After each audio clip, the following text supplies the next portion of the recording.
You're listening to The Real Short Box, a comic book podcast made for geeks by geeks.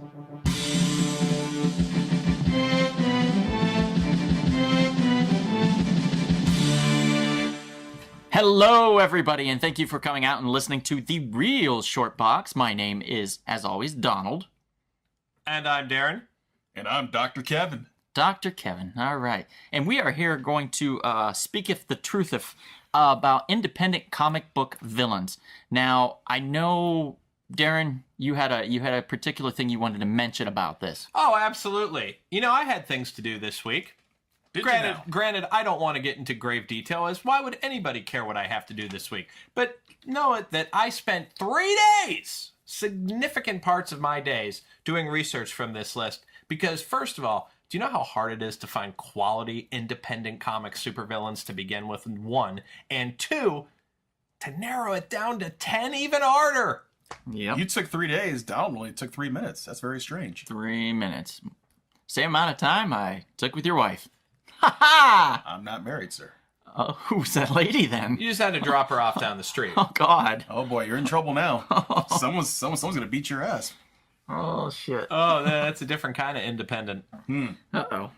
All right. So anyway, same as last time. We're just going to do a little bit of each one's going to name their top 10, and then we're going to go from there. But I think we're going to start out today with the man to my right, the promised land, the man with the plan, Mr. Kevin. What do you got for number 10? You could have said he was on your left, and they would have never known. That's very true. That's true. No one knows how we're positioned in the studio. Right. I'm actually on his lap. It's very awkward. I'm sitting on top of a shelf. Oh, Wow. Like the elf on the shelf. That's Wow. right. That's pretty disturbing. I think you should come off from there, sir. Yeah. You know, it's more disturbing. I'm watching reruns of Alf from the beginning. No, actually, that's not disturbing. It's actually invigorating to hear. Did you know the guy that was the father on that show was like bitter as hell because Alf got all the screen time? He thought he legitimately thought he was the star of the show. Well, clearly he didn't read the script properly. Right. But, well, how on earth could you take second fiddle to a puppet? Well, guess what, buddy? You did. You know? You were probably third fiddle. How on earth could Alf arrive to Earth? That's true. Right. Remember the cartoon, too? Oh, my God. There was a great cartoon. It all took place on Melmac. That's right, Melmac. That's Yeah. right. That was his adventures on Melmac. You know, there's a lady who's a weather girl back in Youngstown. Her name's Melissa Mack. I did a couple radio plays with her, and her email address was Melmac. Ah, that's awesome. And I won't say where, Yep. because we don't want you sending her messages. No. That's okay. She's hot. She's gorgeous. Number 10. Number 10, Kevin. Number 10, Rocksteady and Bebop. What? Right out the gate. Oh, yeah. Shit. I love these guys. But did you say 10 as in 1-0? Yes. Man, that means you must got some powerhouses in there. Rocksteady and Bebop is number 10. I think I do. So, Rocksteady and Bebop. I think a lot of our listeners probably know who Rocksteady and Bebop is. The ones that listen to us are probably into comic books, and they're probably into 80s and 90s culture and stuff. But for those few, maybe 5 or 6 people that don't know who Rocksteady and Bebop is, Shame. yeah, but enlighten us. Well, they're basically mutated former humans that got mutated into a warhog and a rhinoceros, and they're the, shall we say, lackeys of Shredder and Krang.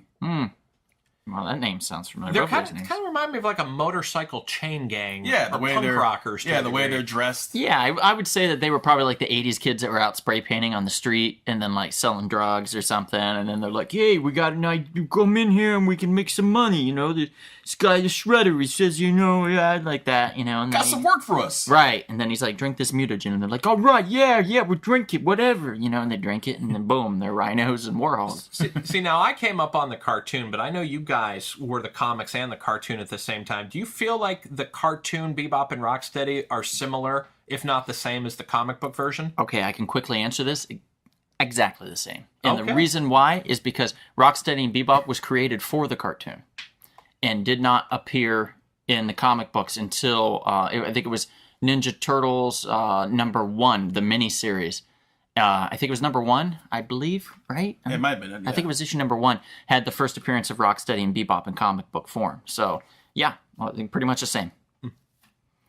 I think that's it for your number 10. Yeah, that's it for my number 10. What do you got, Darren? I've got Grigory Rasputin.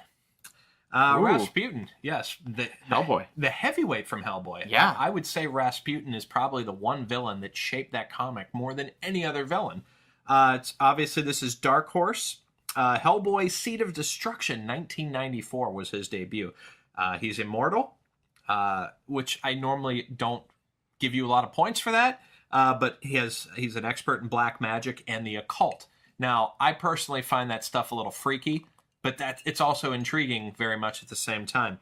He helped the Nazis, there's that theme again, the Nazis, comes in a lot of comic books, develop occult methods, but he obviously knew they weren't going to win the war. He knew the Allies would. His ultimate goal was to trigger an apocalypse and start a new Eden. And I gotta say, man, Rasputin to me is great. I mean, I don't know. I love the look. I love the facial hair. I love the robe, everything. I mean, it's just great character and kind of shaped Hellboy. Yeah.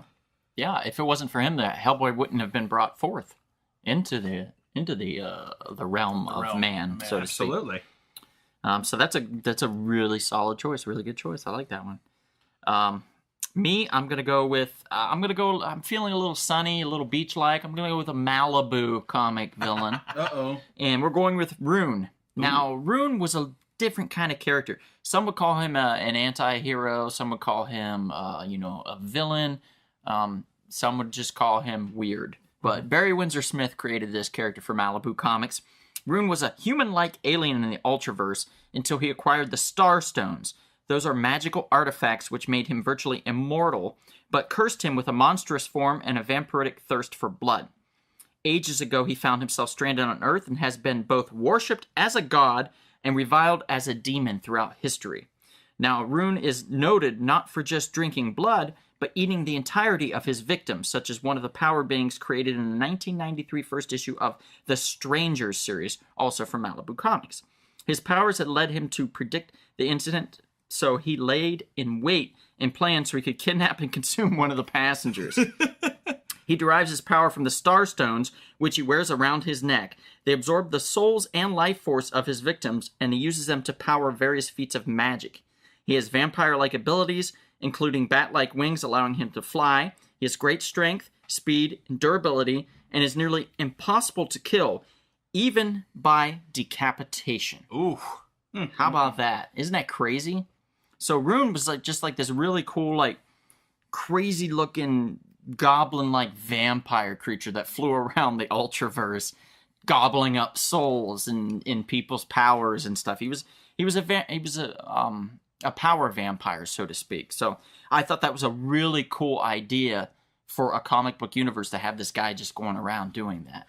Now, full disclosure, Malibu Comics, they are friends of the Real Short Box. But we also, sometimes you might construe that as we have sort of a bias toward them. That's not true. They have made excellent work. Excellent work. It was a great moment for the Real Short Box to have an opportunity to speak to them. Yes. And that'll be an upcoming interview that we'll be having podcast. We did sit down with them, and we did discuss the history of Malibu and a little bit about that with some of the creators. So that's going to be coming up here down the pike, guys. So, special treat. Yep, please keep that in mind. That was my number 10. Kevin, what's your number 9? Number 9 is the adorable alien monkey, but actually it's a demonic alien monkey, Ormond from Superior. Oh my god. Better than Bebop and Rocksteady? I think so.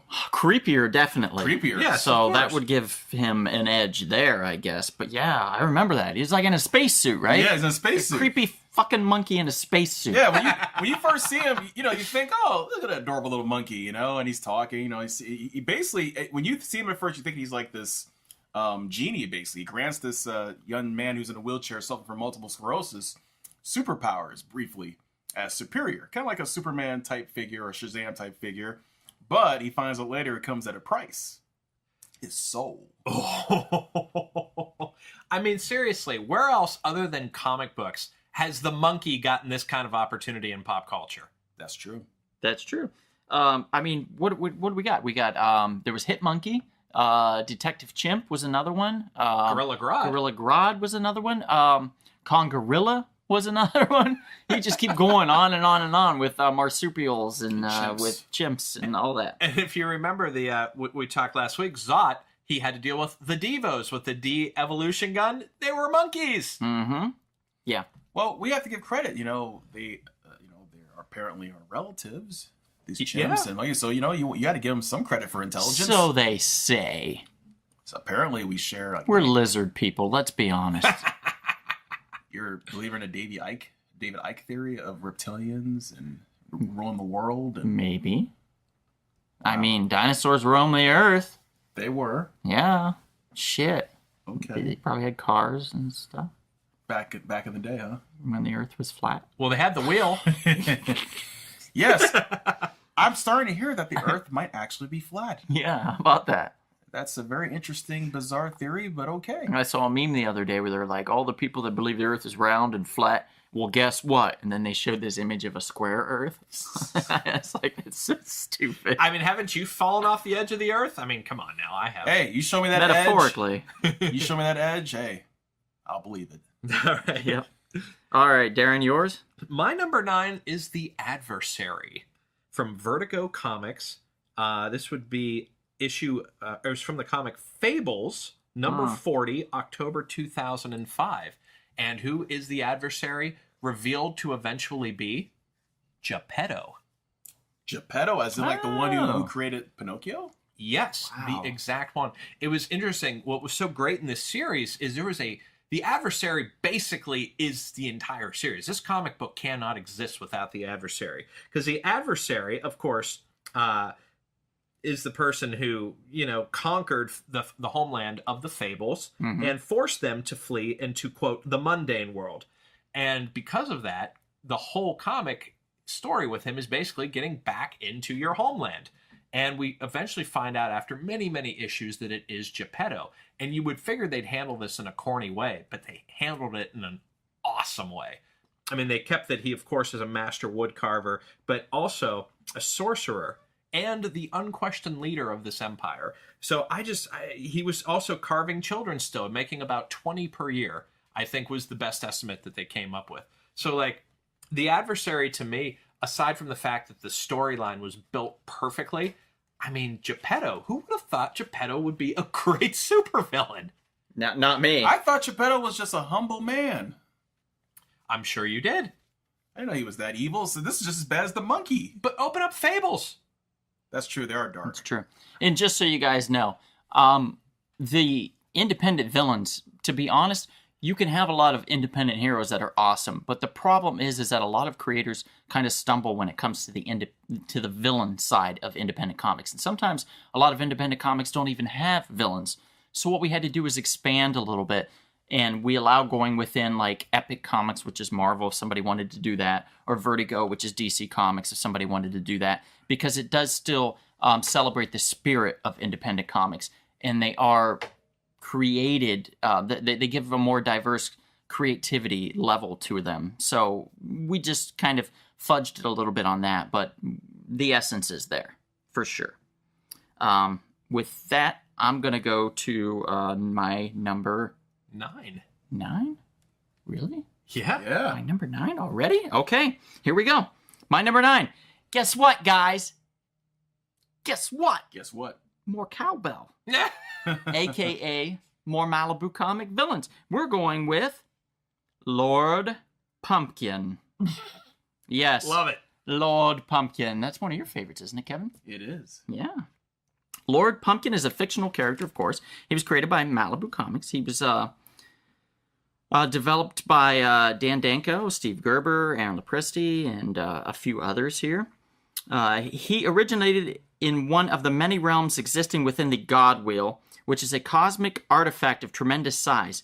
He was created by a wizard to be the playmate of a spoiled brat prince from a medieval kingdom.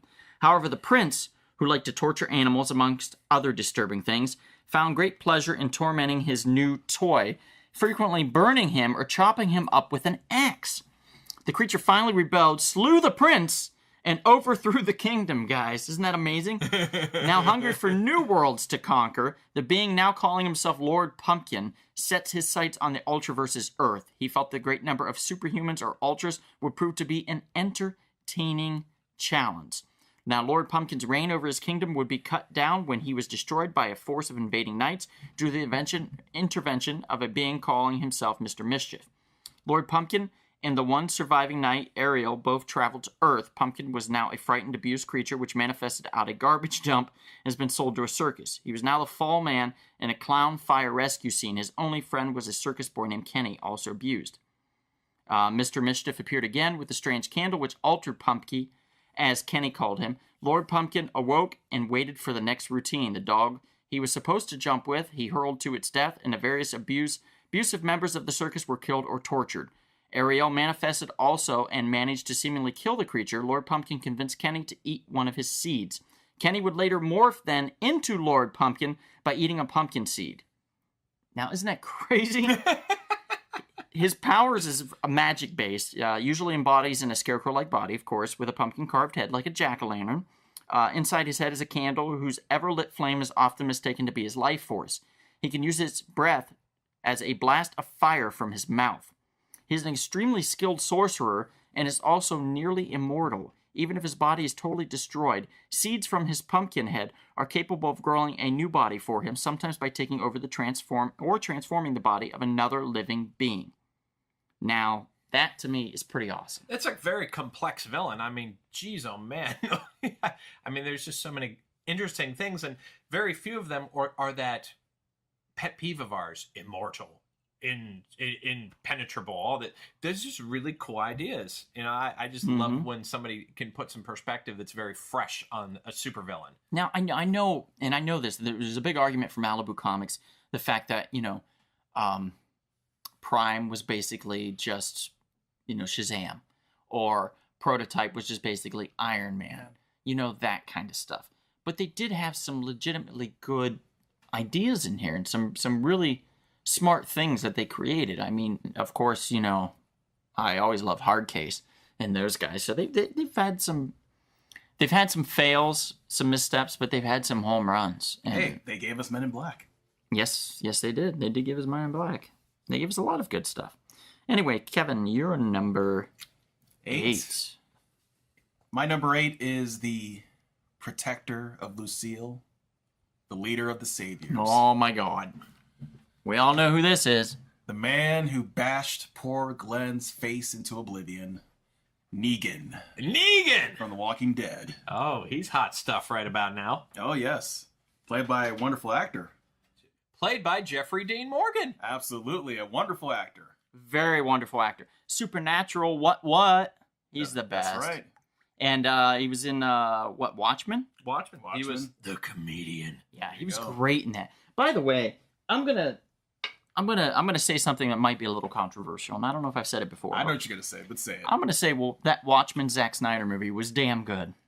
It's not bad. I thought it was damn good. I haven't seen director's cut. Some people told me director's cut was even better. It's phenomenal. No. Like, it's so good. I honestly, I thought the first 90 minutes were gripping. I know some people complain about the ending, but you know what? For a theatrical cinematic version, that ending kind of made more sense than the original book version, because it would have been kind of weird. Had you went that route when you agreed, Donald? I definitely agree.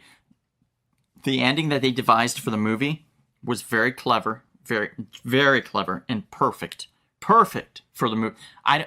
Honestly, that ending would have worked even better than the comic book ending that they created, which was the giant fucking alien squid. How stupid is that? It's just stupid. Yeah, some people complain about that. Yeah. They should use that for the ending. Oh, come on. Now, on the screen, that probably wouldn't look good. No, and using Dr. Manhattan as a threatening device to be like, Dr. Manhattan will come back if you don't behave. Fucking perfect. It was genius. Makes sense. I mean, Makes it was sense. such a good idea. And it fit that 1985 vibe that they were trying to hit, because we were, there was talk out there that nuclear war could have blown us off the world. So I actually quite enjoyed it. Yeah, it was great. Darren, yours? My number 8. The Governor.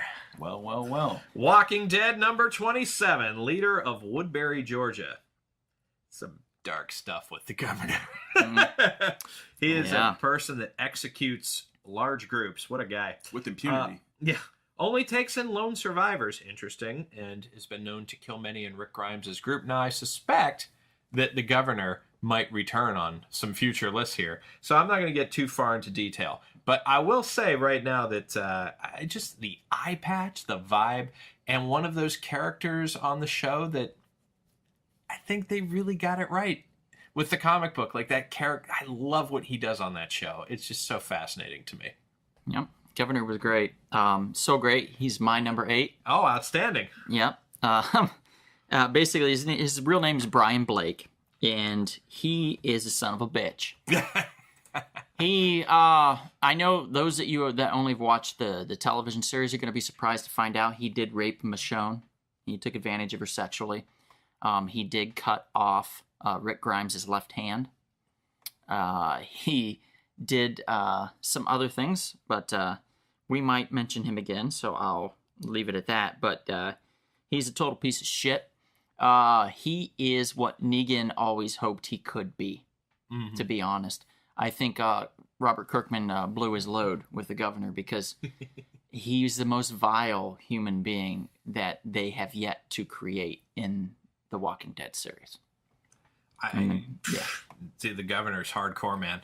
and I think when you want to talk about, stuff that this dark, you want a little light in the darkness. So maybe an advertisement from Sparrow's Heroes would be appropriate right about now. Oh, sorry to interrupt, everyone. Just wanted to mention real quick about a shop in Canoga Park, California called Sparrow's Heroes. Elliot, the proprietor of the store, has over 300,000 books in what's called the Temple of Comics. That's Sparrow Heroes in Canoga Park.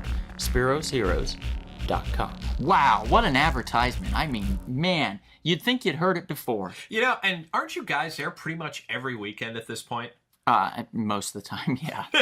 I don't know if people are following on Instagram, but The Real Short Box, we do post a lot of books for sale at Sparrow's Heroes because honestly, they have the best deals in town, and shit, they've got, 500,000 comic books at this point? 300,000 books. And they are well known as a filming location. Absolutely. Yeah.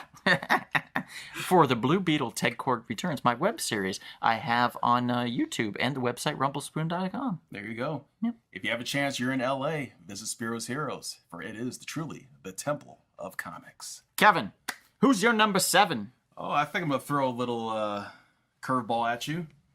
One of my favorite villains from the show G.I. Joe, but as well as from the comics, Destro. Ooh. The great arms dealer. It's a great curveball. From where? Huh? From what comic? G.I. Joe? You look so You scare me, man. Have I lost my mind? No.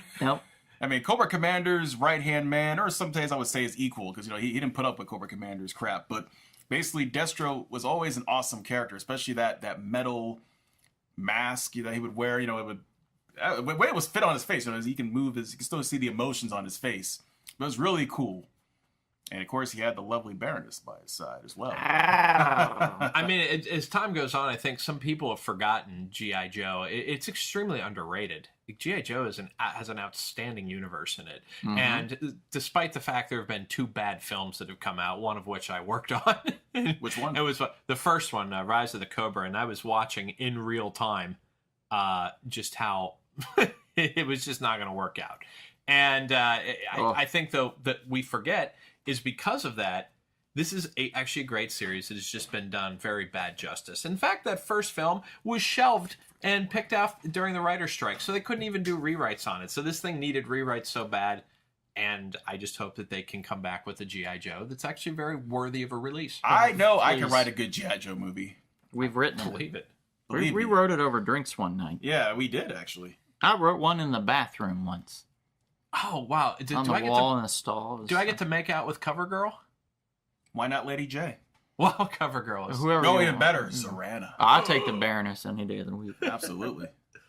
She's into that BDSM shit. She likes it raw. Okay, so Darren, what's your number 7? Number 7, I'm going to go with the Saint of Killers. Ooh. Oh, shit, yeah. Vertigo Comics Preacher number 1 was the cameo. In 1995, first full appearance, of course, Preacher number 2. He is a god and a Confederate. I just find that to be hilarious and very interesting at the same time. He is invulnerable, and when I say invulnerable, I mean quite invulnerable. I'll get into detail here a little later, but he doesn't need air, food, or water. Jesus. Which is something it's like most people don't address it, because usually when you watch stories like this, you almost never see people eating, which is why I think the closing credit sequence in the Avengers movie is really funny, because you never basically see characters eating, but he actually doesn't need any of that. He is an expert tracker because, of course, he was a Confederate soldier. Also a magician.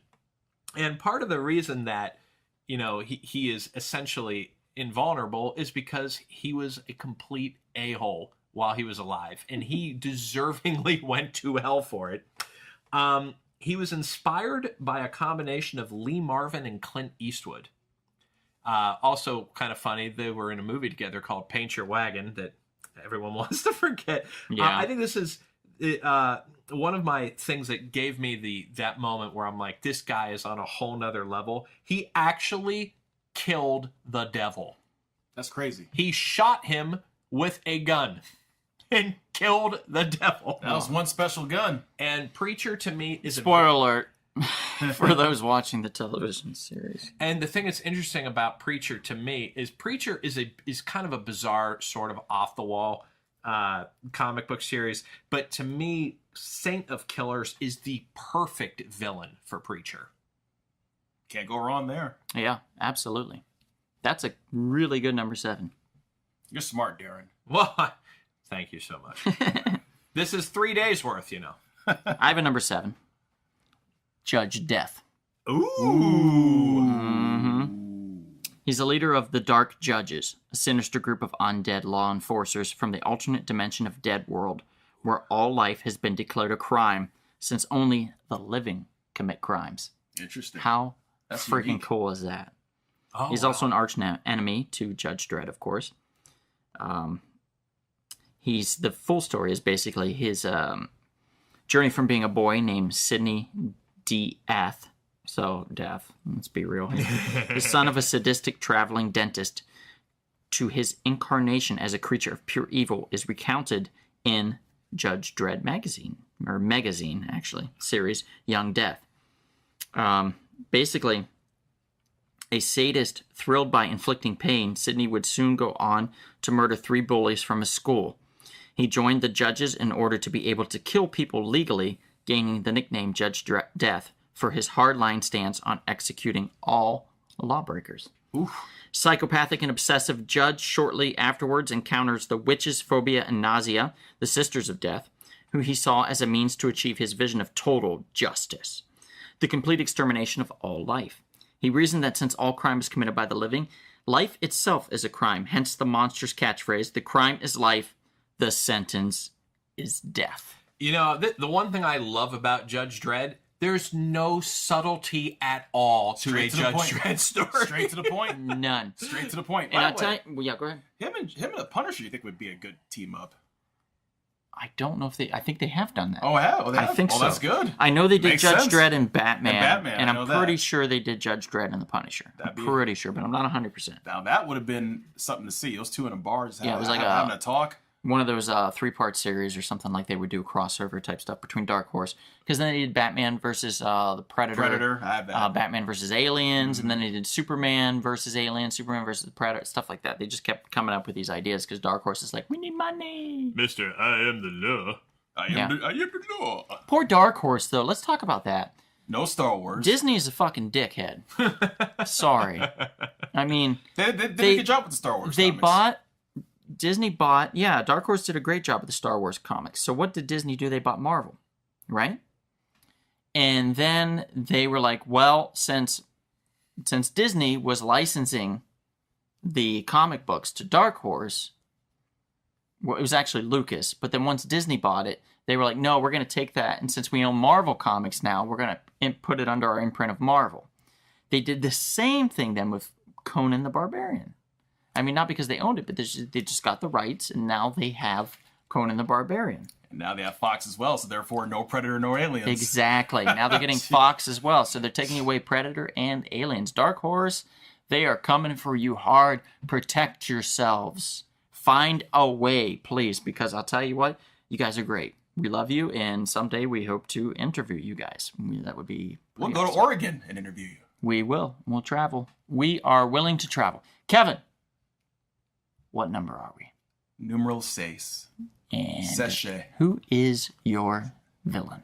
Number 6, my villain is the Warlord from Dimension X. Oh, shit. The master of the Technodrome. Yep. The man who has the great voice. Shredder! Krang! I love Krang. Now, the creepy, disgusting looking talking brain is one of the funniest things I've ever seen in my life on a show. But he's so entertaining. He's so cool. I mean, Shredder has to respect him. He has to.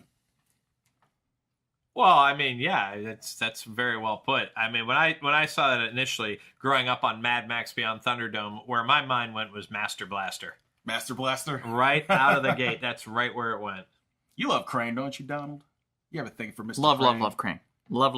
Adorable fella, isn't I he? have the giant figure, the robot The that robot he would put his body in. I bought that shit.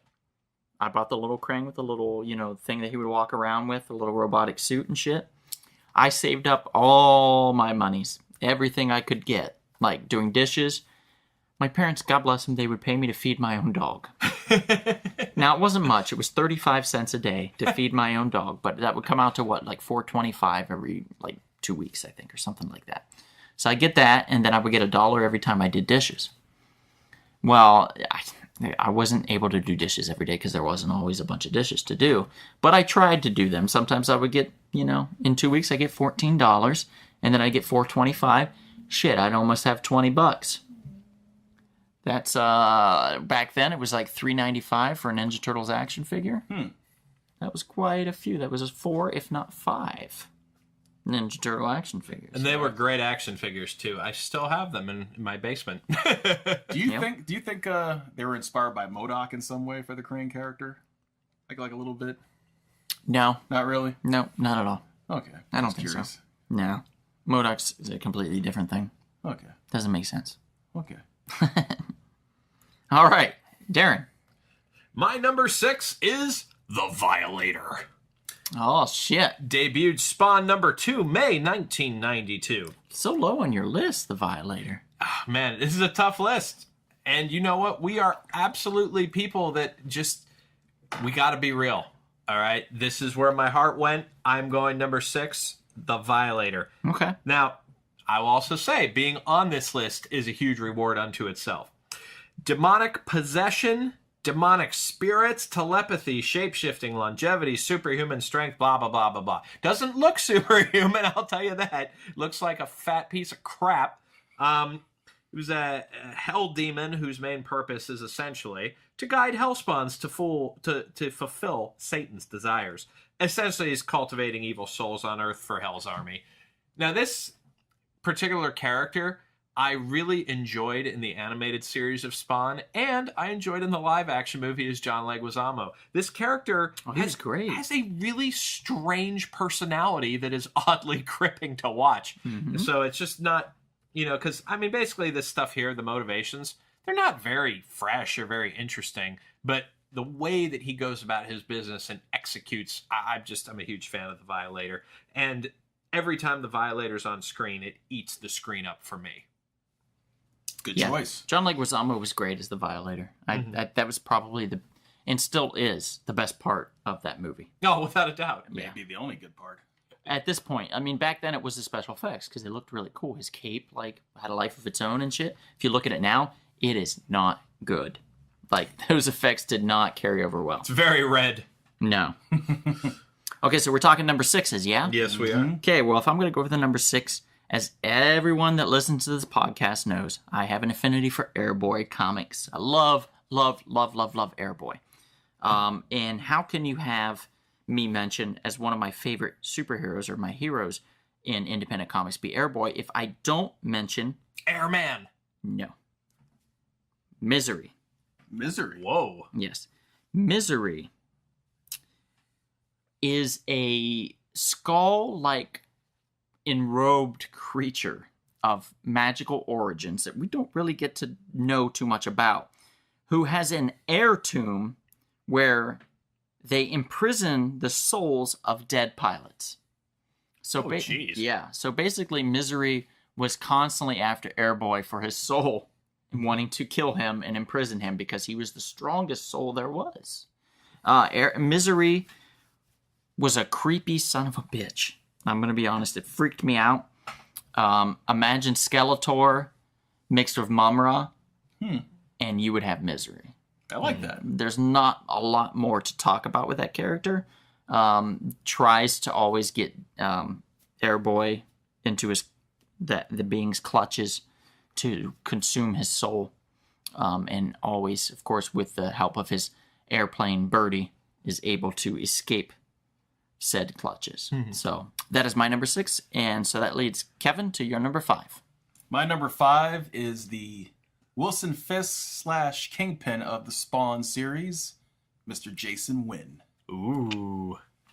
A devious, sinister, clandestine fella, heads the United States Security Group, a man who put the hit on poor Al Simmons through Chapel, a man who is a true chess master, manipulates, has people positioned all over the world to do his dirty work, and also has blackmail on people all around the world. So this man's no joke. He is a very powerful figure in the Spawn universe. Made even more powerful by being related to Charlie Sheen. Yeah, well, yes, that's true. Very powerful. You know, Martin Sheen, I thought he did a good job. I mean, he did the best he could with the material. Martin in the movie. Sheen is a very competent actor. Yes, he is. And a gentleman and a scholar. Yes, he did the I best really he liked could. how he lowered his voice, too. Like, I could tell that he was trying. He was trying. Because, He you was know, how trying. many people with a name like that, being in basically what was a movie that was taking a bit of a risk, because as popular as Spawn was, it's still an independent comic. And Martin Sheen went in there, and to his credit, he tried to knock it out of the park. And I really admire when an actor does that. Give him a lot of respect for that. Sir, Mr. Darren, Yes, Darren. what do you is your number 5? got? Hit us. My number 5, you cannot have a great hero without a great villain. And one of my favorite heroes of last week was Dick Tracy.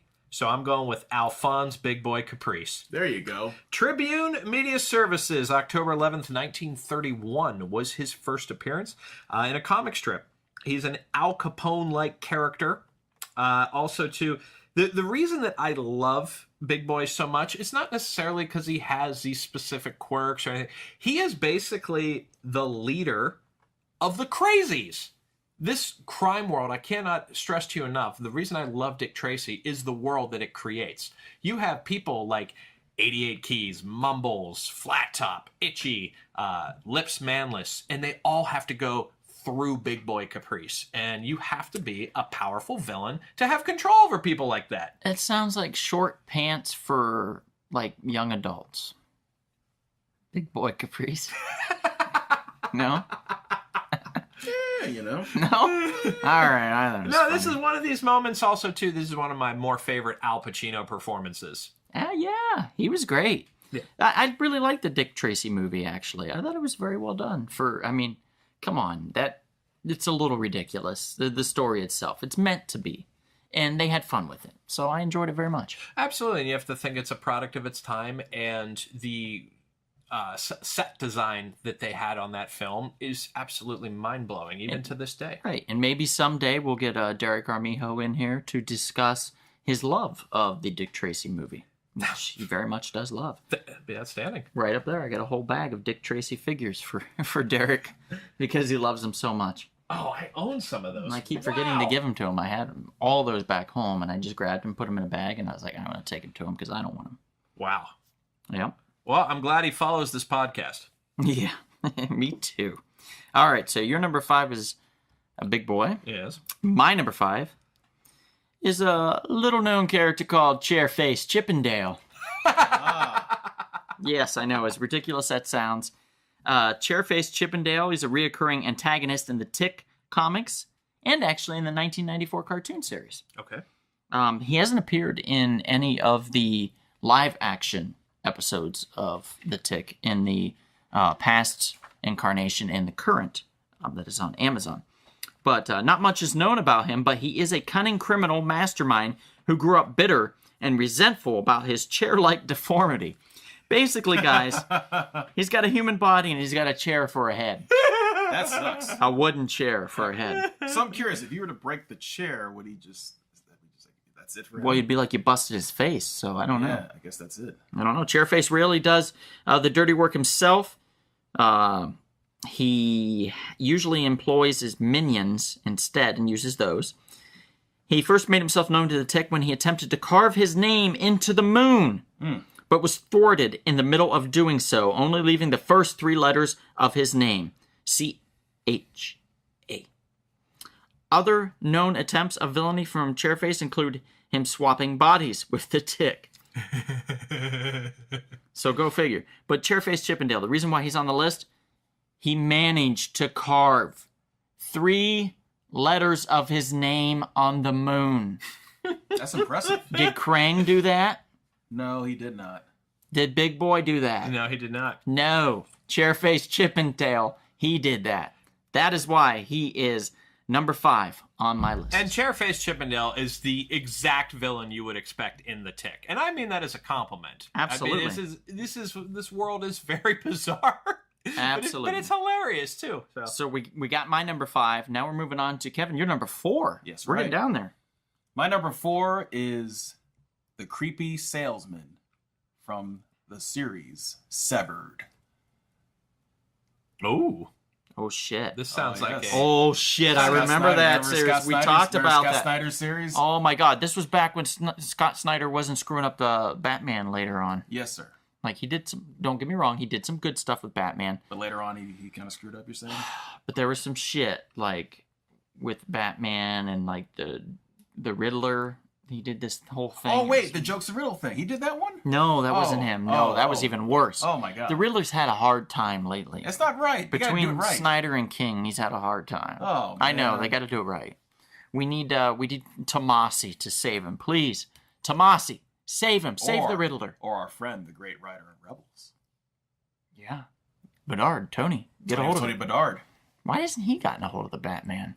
I feel there's a conspiracy against I him. think there is a conspiracy against him. We need to write a petition in to DC. We should. You know, maybe when we go to Long Beach, we'll talk to Dan.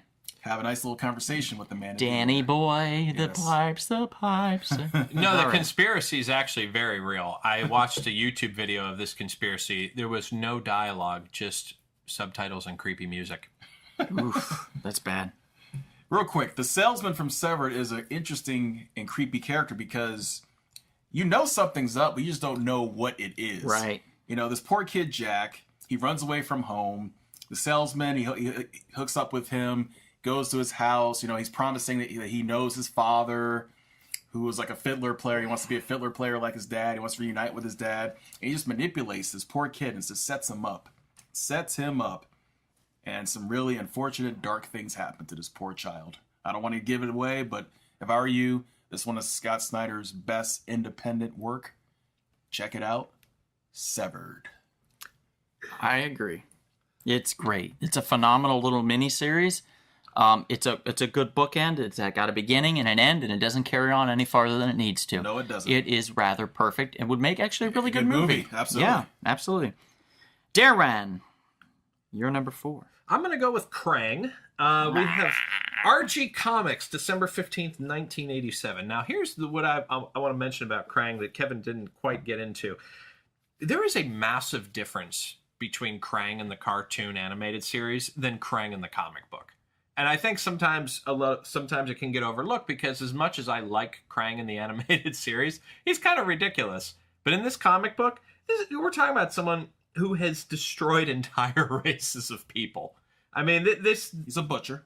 Yeah, he's very he can control your body. He can actually take you over and stuff. He operates, of course, with a strong android body. But Krang, to me, I understand why it wouldn't have worked in the animated series, but I just don't want to overlook how evil Krang can actually be. Oh, Krang is a son of a bitch. He is, okay, so Shredder has, even Rocksteady and Bebop, they have some form of humanity, of course, because they're human. They have some form of pride, dignity, things like that. It's also their undoing, but it is also something that makes them relatable. Krang doesn't have a lot of that. I mean, he has vanity, because he thinks he's the best there is at everything he does. But Krang is a different thing. He's very maniacal. He doesn't like Earth. He just wants it gone. No, and Krang, if you remember, Krang has been known for getting people banished from Dimension X, and eventually he got banished from Dimension X. So that just tells you, he kind of comes from a culture where you just can't trust anybody. So it doesn't surprise me one bit that he has absolutely no sympathy for anything or anyone. All right. Number 4 for you, Donald? My number 4. You guys ready? I'm ready. It's a big one. Uh-oh. I feel it. I feel it. I feel it's going to be a big one. Well, if knowing's half the battle, then the battle is Cobra Commander. Whoa. Yes, Cobra Commander. I know I cheated a little bit. We all cheated a little bit because these independent comics, it was originally a Marvel comic, but IDW has it. IDW is an independent comic book company. They've had it longer. Yeah, you know what? The hell with it. Cobra Commander is great. He was created by, of course, Hasbro. He is the supreme leader of the terrorist organization Cobra and is the principal antagonist and arch enemy of the Joes.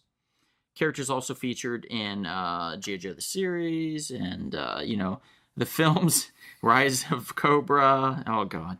Let's not get... I'm going to just graze on past that. He's a fanatical leader who rules with an iron fist and demands total loyalty or allegiance.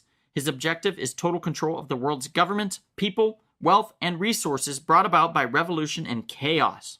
He's believed to have personally led uprisings in the Middle East, Southeast Asia, and other trouble spots, while being held responsible for kidnapping scientists, businessmen, and military leaders. Very ambitious. Yes. Ultimate terrorist. Dangerously destabilized, Cobra Commander's persona runs the gamut from friendly, charismatic to terrifyingly sociopathic, which is what I really like about that character. You never know what he's going to bring to the table. That's true. Is it going to be charismatic Cobra? Or is it going to be crazy-ass Cobra? You just don't know. Crazy Cobra I really like, by the way. And also, by the way, if we're talking about style, now the cover that they show right here that I'm looking at right now, and you guys can see this, it's got Cobra Commander. He's got the cloth thing over his face because he is basically a lizard man, right? It's cool looking. It looks really cool, actually, right here. But normally, I'm a huge fan of that chrome mask over the helmet. Right, that's cool. Just one of my all-time favorite looks for any villain. I agree. Is Cobra Commander. I agree. You see your own reflection as he's coming to destroy you. It's intimidating. It might be the last thing you see. Right. The last thing you might be is yourself, the fear in your own eyes as he kills you. But most importantly, what is your best Cobra Commander voice? Oh, man, it's hard to do. Cobra! Voice. Cobra! Duke, what are you saying? No, that's just really bad. Okay. All right, we tried. Now, Jesus, guys, we're down to number 3. Kevin, what's your number 3? You know how I love cosmic characters, and we're going to stay in that Hasbro toy realm on the Transformers side. Ooh. The Galactus wannabe, Unicron. Ooh. Orson Welles' last role performance. That is correct. And what a performance it was. Oh, yeah.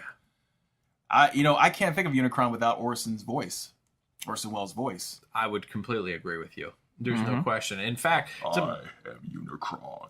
I can't. But you have to do it even softer than that. That's true. But what's interesting is, and I don't mean to cut you off here, Kevin, but what's really fascinating to me is that movie was groundbreaking, and in many ways it still is, because Transformers, I don't think, has been able to copy a movie of that quality since.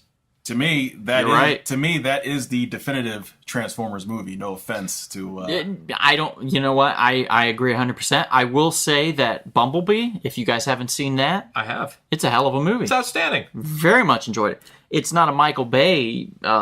directed. Yeah. And that's a good thing. It's actually a solid film. See, and the thing is, I like the Bay films, but he's had 6 chances to direct. Let's give it to somebody else. Right. Give someone else a chance. And I mean, he's there's a few misses there. Let's be honest. There, couple. The first one was fun. And fun and flirty, but the rest, most of the other ones, not so much. All right, well, Kevin, you just had your number 3, so Darren, what's yours? My favorite of the judges, Judge Cal. Rebellion Developments, 2000 AD, number 86, 1978. Really? Well. I love Judge Cal because Judge Cal, in many ways, like I said, I love that Judge Dredd is a completely ridiculous, non-subtle universe. So let's do someone who's loosely based on the Roman Emperor Caligula. Perfect. Why not? Who ruled from 37 to 41 AD and was a legit crazy person, according to all accounts. And Now- it was a movie made by the Penthouse founder back in the day, in the late 70s. You know, I wasn't going to go there. I think children are listening to this program. But since you want to go there, Helen Mirren is nude. Oh, Mac, you're going to love that. All right, so he was the head of the Special Judicial Squad, a.k.a. Internal Affairs. Now, I'm going to burn on this for a little bit because Judge Cal fascinates me. Instead of doing his job as he should have, he essentially blackmailed judges and would trade favors with them, like hiring them to assassinate people instead of arresting them. What a So, piece of shit. In the process of all this, he was building up a power base and eventually was able to seize control of Mega City 1 as the chief judge, or, you know, basically the ruler of the city. After doing such impressive evil acts, such as, you know, having Judge Goodman, who was very popular, Chief Judge Goodman, he had him stabbed out on the street by his assassins, was able to frame Judge Dredd. He basically got up to becoming the chief judge. That's how it happened. Now, this is why I love Judge Cal. So, the deputy chief judge, second in command, he appointed his pet goldfish. All right. Okay. And honestly, he made criticizing him a capital offense. So he basically went into Looney Tunes territory. The way that he was able to basically get all this to work for him is he manipulated judges to obeying his orders. At one point, Cal actually sentenced the entire Mega City 1 population to death in alphabetical order. Now, Dredd, in order to stop this from happening, Dredd actually assassinated Judge Fish. And because Judge Fish was assassinated, this was viewed by Cal superstitiously. And he's like, oh my God, this is a sign from God that I need to stop executing people. This would be the end of the judges as we know it. So when he killed Judge Fish, do you think essentially he was swimming with the fishes? Oh, no, it's so bad. I mean, the fish was swimming with, well, I don't know. Maybe the fish had some friends. I hope they did. I mean, my Flounder memory's not or that good. Come on, Nemo? man. How many books have I read? Give me a break here. But no, the thing that I love about Judge Cal, obviously there are these parallels to Caligula, but he's a total madman, perfect for the Judge Dredd universe. Because the Judge Dredd universe, like I said, there's no subtlety, but also, too, they take things very seriously in Mega City 1. I wanted someone who took insanity seriously, and this is why I love Judge Cal. And he's my number 3. As it should be. It's a good number 3. I mean, it might not be as good as my number 3, Yeah, I but it's a figured good you'd say number that. 3. It's true. My number 3, for those Doctor Who fans out there, I'm going with the Daleks. Oh, wow. Yes, that's right. Doctor Who is also an independent comic book now. Titan Comics, I believe. Was before that, I think, IDW. And before that, it was Marvel. So, goodbye, Marvel. Hello, Indie Comics. The Daleks are a fictional extraterrestrial race of mutants principally portrayed in of course, they were created in the BBC series, Doctor Who. They are not nice. Externally, Daleks resemble human-sized, kind of like pepper shakers. Yeah, that didn't look bad. With a single mechanical eye stalk mounted on a rotating dome, a gun mount containing an energy weapon resembling an egg batter whisk, and a telescopic manipulator arm usually tipped by an appendage resembling a plunger. Funny enough. They've been known to use their plungers to interface with technology, crush a man's skull by suction, measure the intelligence of a subject, and extract information from a man's mind.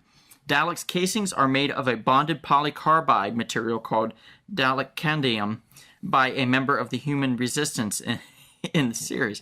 The lower half of the Dalek shell is covered with hemispherical protrusions, or what they would call Dalek bumps, which are shown in an episode called Dalek to be spheres embedded in the casing.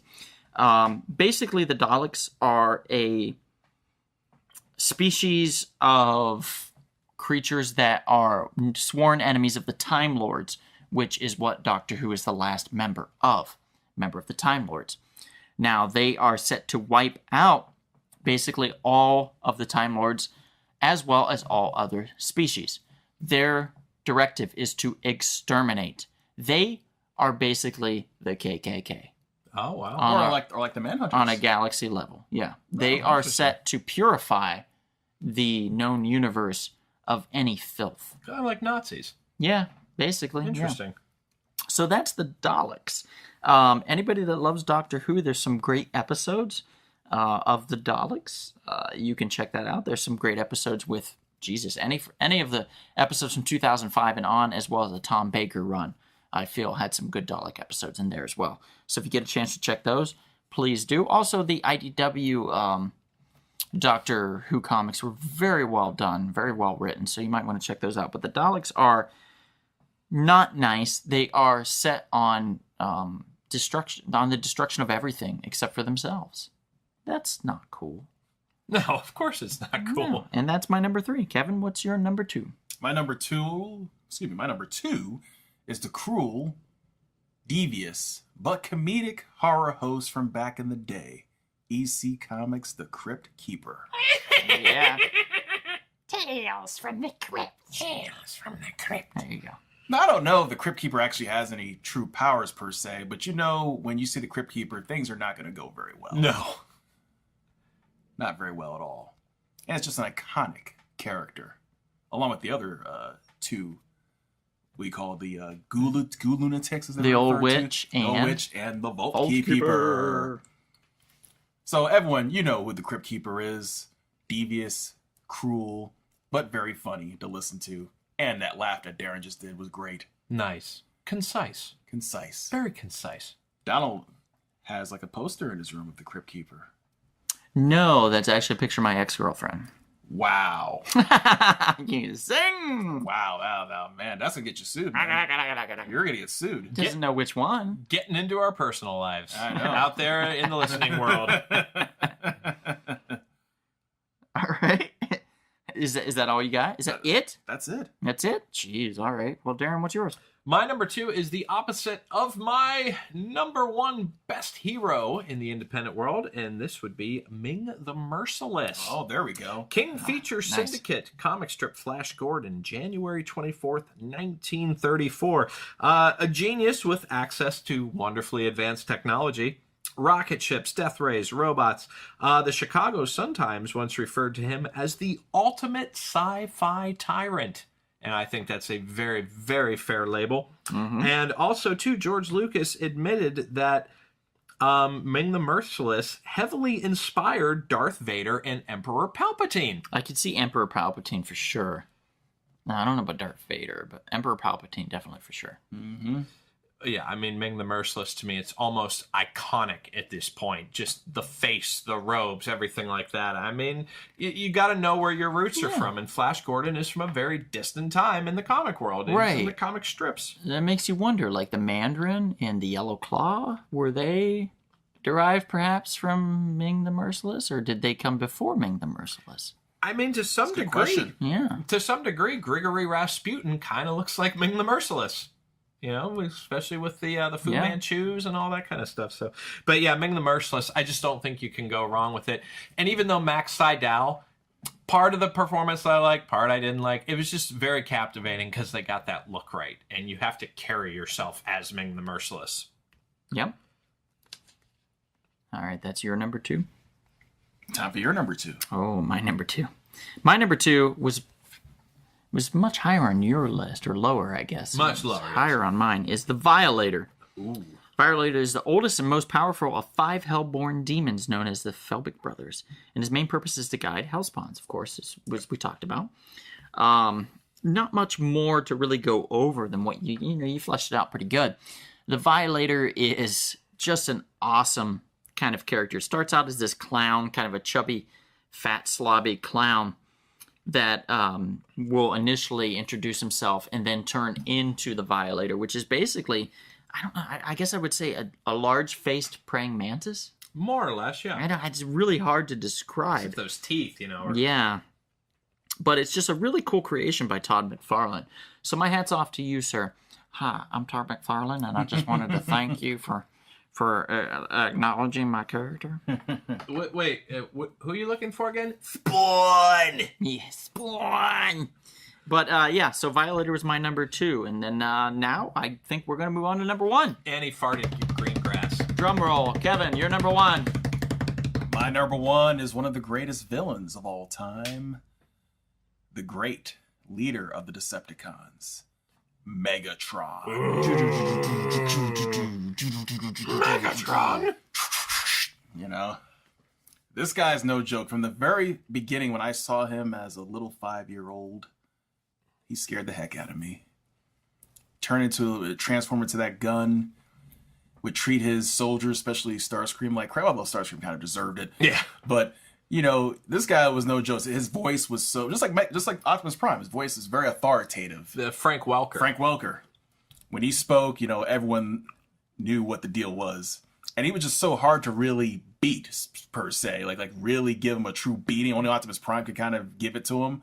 So you know, Megatron was always the best. Optimus Prime always going around trying to give it to him. Yes. You're sick. Yeah, how many times did Shia LaBeouf say Optimus in those movies? A lot. Oh wait, was he supposed to be like the Spike of the movie series, essentially? I would think so, but it wasn't fleshed out enough. Wasn't fleshed out enough. So I'm very confused, as I assume you are too. Because after all, you know, Bumblebee is his homie, is his buddy. Yeah. So I'm assuming he's supposed to be like the Spike, essentially, but just not calling him Spike. Because at first, when I was watching the first movie, I thought at one point he was going to be like that was going to be like his nickname or something.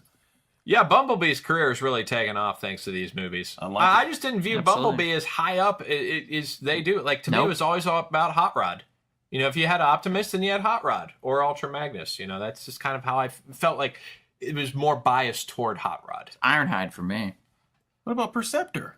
Well, Perceptor's great, but I'm just saying, I always felt like the stories were more Hot Rod friendly, even though he's one of the later. What about the Aerobots? The Aerobots were cool. No, there's awesome ones. Dude, I could talk about the Insecticons and Astro Train and the Dinobots, of course. Skylynx.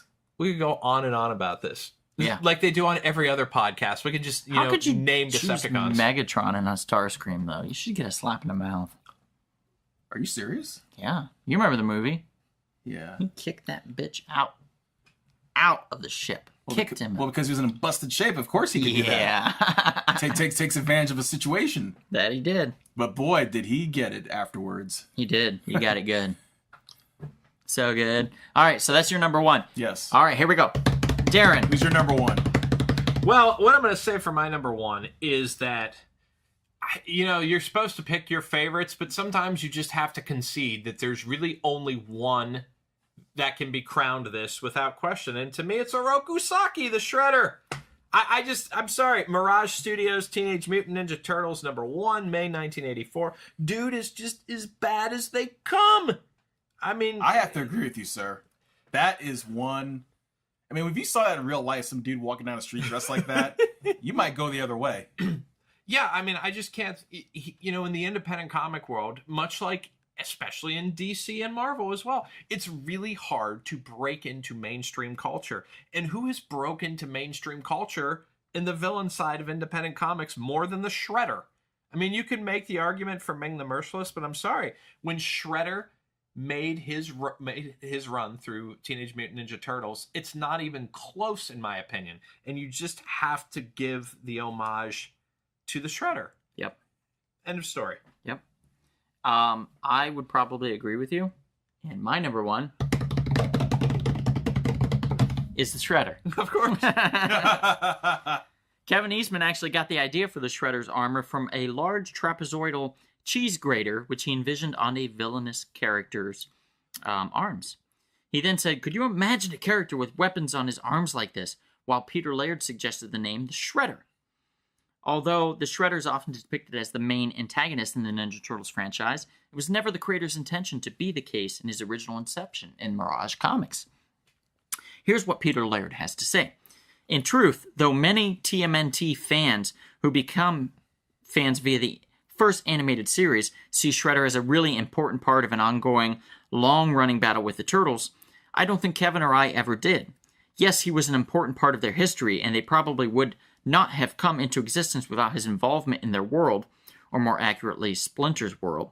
But that's about it. Other than bringing Shredder back for Return to New York, and the few issues preceding that set that arc up, I never missed him in any of the other TMNT books I worked on. Now, Peter Laird isn't really doing much with the Ninja Turtles any longer, so what he has to say is pretty much irrelevant at this point. It is Kevin Eastman that's kept this company, so to speak, alive and kept the characters going forward. Kevin Eastman, you are a scholar and a gentleman. I met him at San Diego Comic-Con quite a few years ago. Yes, we did. I believe, I was going to say, I just believe Kevin signed did as one well. of our special limited We got a books. 25th anniversary limited edition book signed with a little sketch, I believe, as That's well. right. You know, it's hard to believe. It was Eastman. 10 years ago, so now it's the 35th anniversary. Yeah. Very nice gentleman, very good person to meet, and very personable, very friendly. So righteous man. We do wish you all the best, Mr. Eastman. Laird, sure. I hope you're doing as good, too. He's a righteous man, too. Sure. I'm glad we can see eye to eye on this, Donald. Yeah. So this is a good final run here for our top 10s. We have run out. We've done Marvel. We've done DC. We've done the independent world. The only thing we have left to do is die. So I think, personally, Kevin, you die first. I don't think so, sir. I actually have about 67 years left. Well, I'm sorry, but the water you've been drinking has been poisoned. Why would you kill Kevin? How do you think we finance this thing? Yeah, I know. You're about to lose your financing. Oh, well. Let's burn it all down. Okay. All right. We're done. But with that, thank you for coming out, everybody. Thank you for listening to The Real Short Box. Again, my name is Donald.